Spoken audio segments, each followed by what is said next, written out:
챕터 7 시작하겠습니다. 이제 위컴과 리디아가 드디어 결혼을 하게 될 것 같다고 얘기가 되었는데요. 이렇게 보시면 위컴이 요구한 금전적인 어떤 조건들이 제시가 되고 있습니다.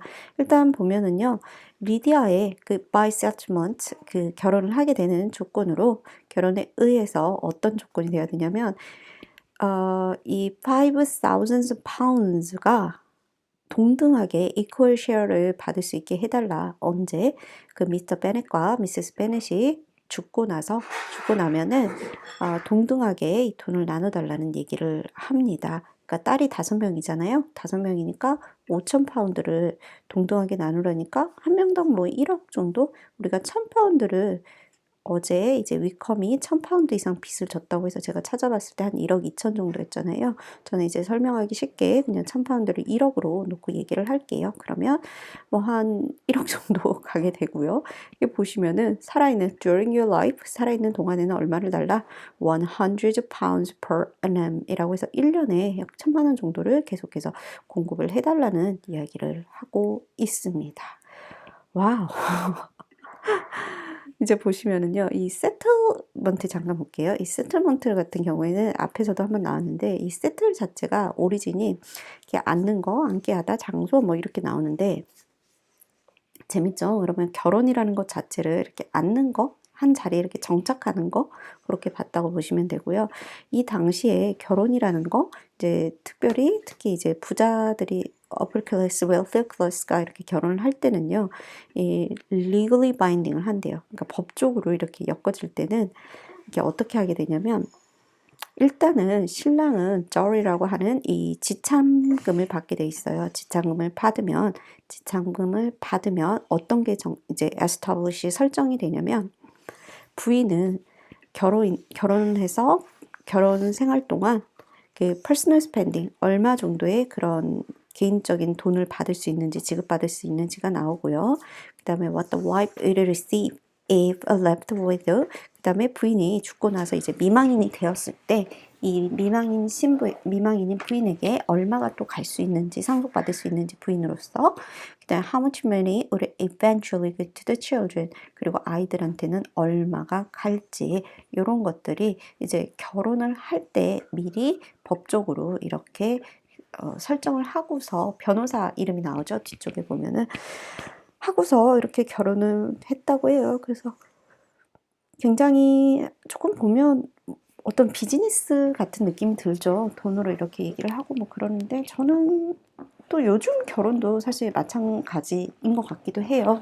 이제 뭐 남자랑 여자랑 집을 준비할 때 같이 하기도 하지만 대부분 이제 남자들이 이렇게 조금 뭐 가지고 오고 뭐 이런 것도 있고 여자들이 혼수를 이렇게 보내는 것도 있고 결혼한 지 오래돼서 일단 뭐 이렇게 돈을 보내는 이런 절차들이 있었는데 말이 이때는 지참금이고 지금은 지참금이 아니지만 어찌 보면 약간 지참금 같다는 생각이 저는 이 부분을 읽으면서 요즘의 결혼도 그런 생각이 약간은 들었어요. 근데 일단은 중요한 거는 위컴이 요구한 금액이 요 정도 됐구나라는 걸 알아두시면 좋을 것 같고요.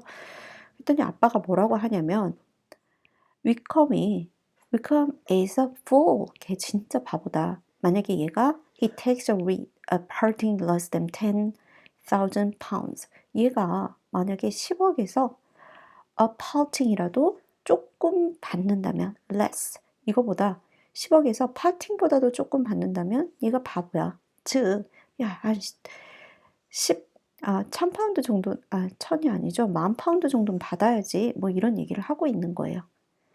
그래서 여기서 뭐 팔팅 같은 경우는 뭐냐면 이제 화폐를 잠깐 볼게요. 팔팅은 예전에 있던 이제 동전인데요.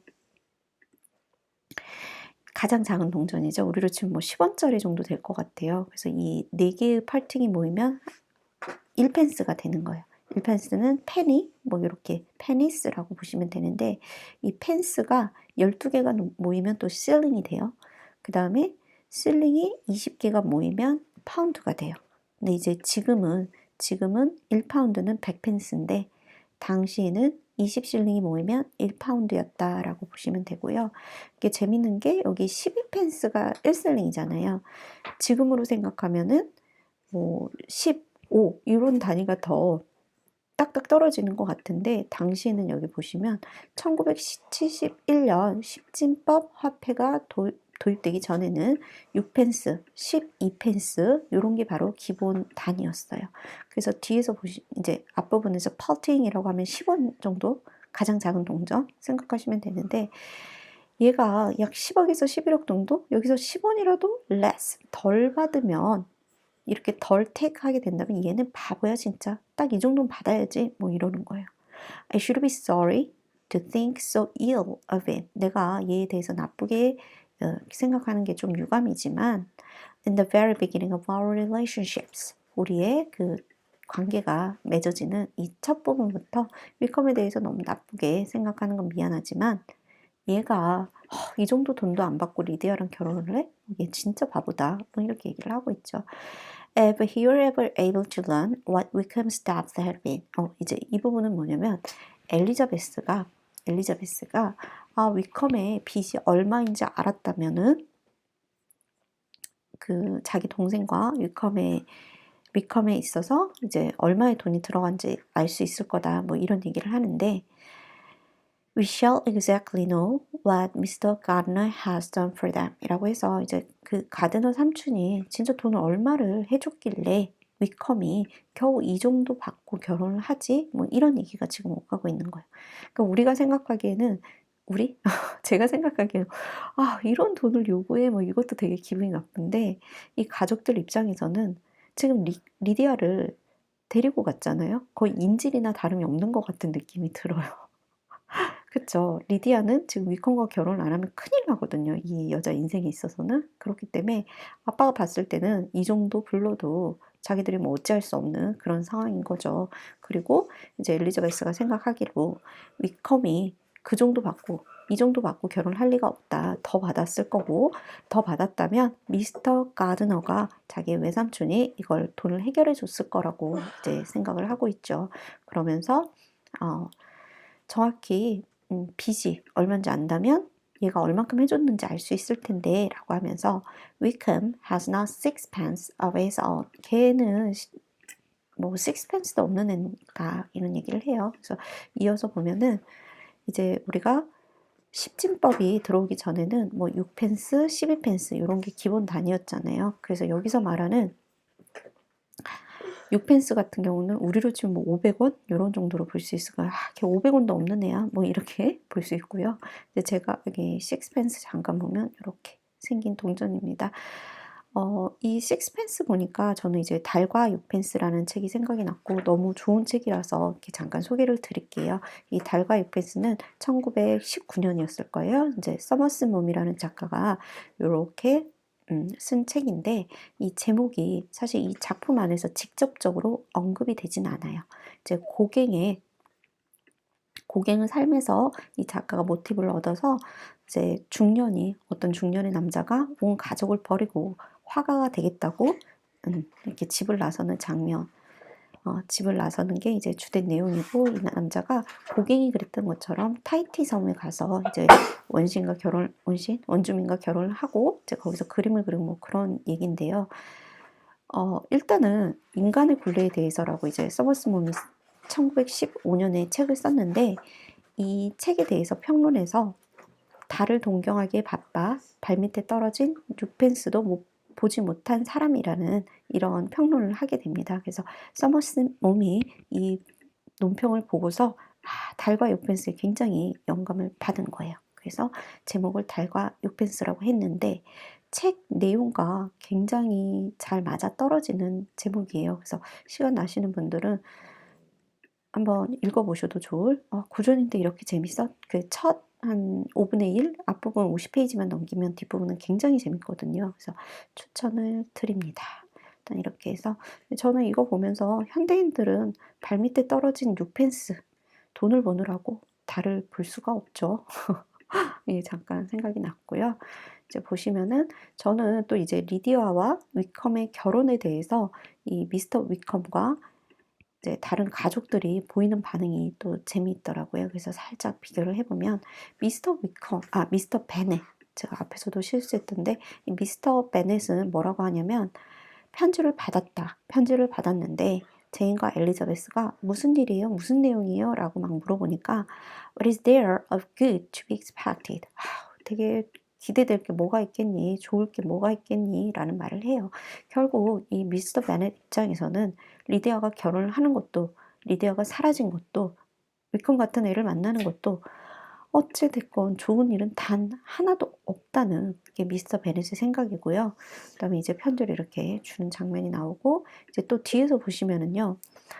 That no man in his sense would marry Lydia. 자, 센스가 있는 남자라면, 지각이 있는 남자라면 리디아 같은 애랑 결혼을 하지 않을 거다. 걔랑 결혼할 남자는 없다. 그러니까 아빠 입장에서 리디아가 얼마나 한심해 보이는지 알겠죠. 그다음에 on so slight a temptation as one at 100 of year during my life and 50 after I gone. 그런데 이 50라는 건 뭐냐면 유산을 이제 5억에서 6억이고 리디아 몫으로 한 1억 정도가 가게 되잖아요. 그러면 1억에 대한 이자가 연간 뭐 50 이게 50 얼마죠? 지금 50페니 정도 될까요? 일단은 요거에 대한 이자라고 생각을 하시면 될 것 같아요. 그러니까 살아있을 때 뭐 100 파운드를 받고 그다음에 이게 50파운드 될 것 같아요. 100파운드, 50파운드? 일단 이렇게. 그래서 죽고 나서 이 정도 이자 받고 뜨려고 겨우 리디아랑 결혼하겠니? 뭐 이런 얘기를 하고 또 이제 뒷부분에 보시면은 가드너 삼촌한테 이제 답장을 써야 되는 상황이죠. 이제 미스터 가드너가 어서 일을 처리하라는 편지를 써야 되는데 여기서 보면 제인이 또 굉장히 현명해요. 큰딸로 아빠 쓰기 싫으면 내가 대신 써드릴게요. Let me write for you. 제가 쓸게요. 라는 그러니까 아빠를 굉장히 배려하는 모습이 보이는데 제인이 뒷부분에서도 비슷하게 얘기를 하죠.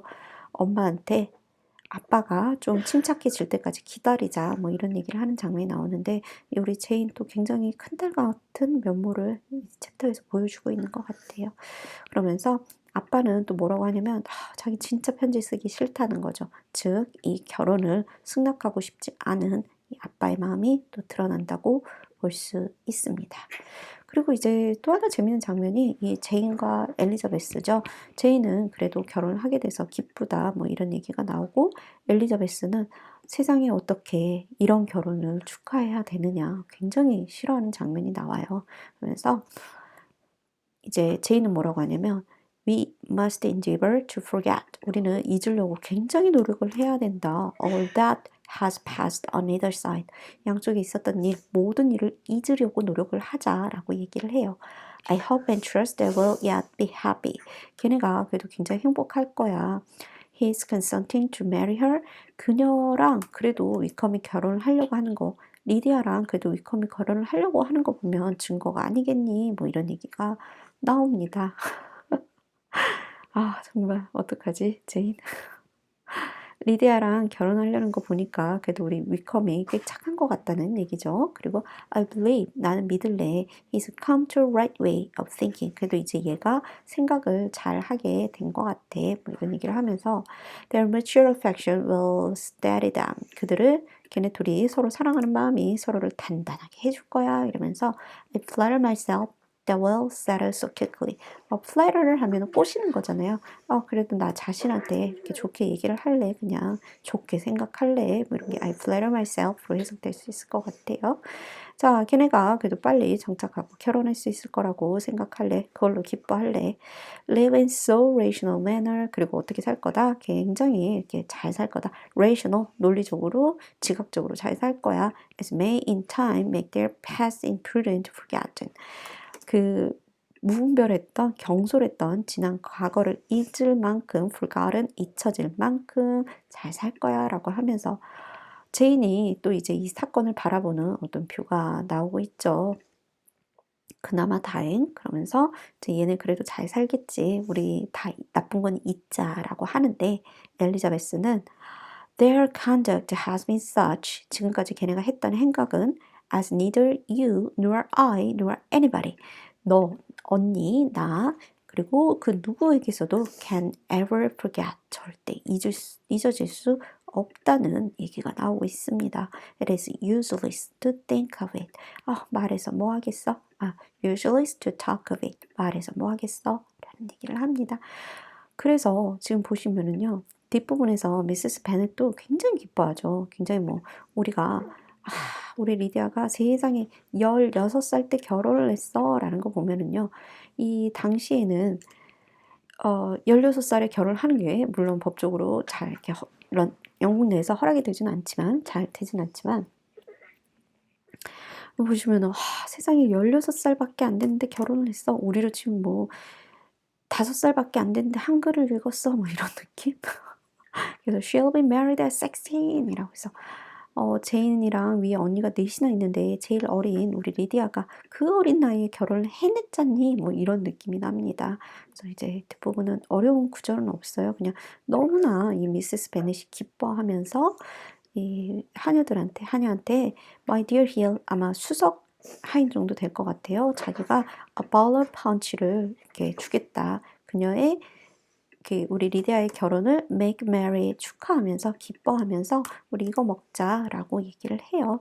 그러면서 이 펀치 같은 경우에는 자세히 보시면은 이제 술하고 보통은 술인데 술이나 non-alcohol이랑 과일이랑 뭐 여러 가지를 섞어서 만든 게 이 펀치, ball of punch라고 보시면 되고요.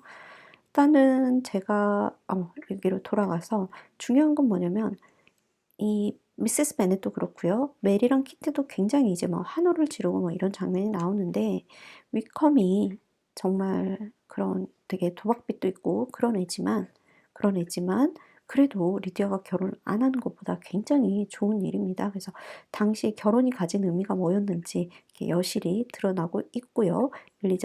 제인 오스틴이 얼마나 풍자하고 있는지가 좀 보이죠. 그래서 엘리자베스는 이 모든 분위기 안에서도 엘리자베스만큼은 세상에 이런 결혼을 기뻐해야 된다니 라는 유일하게 굉장히 냉철하게 이 결혼을 바라보고 있는 장면이 나옵니다. 그래서 오늘은 여기서 마칠게요. 감사합니다.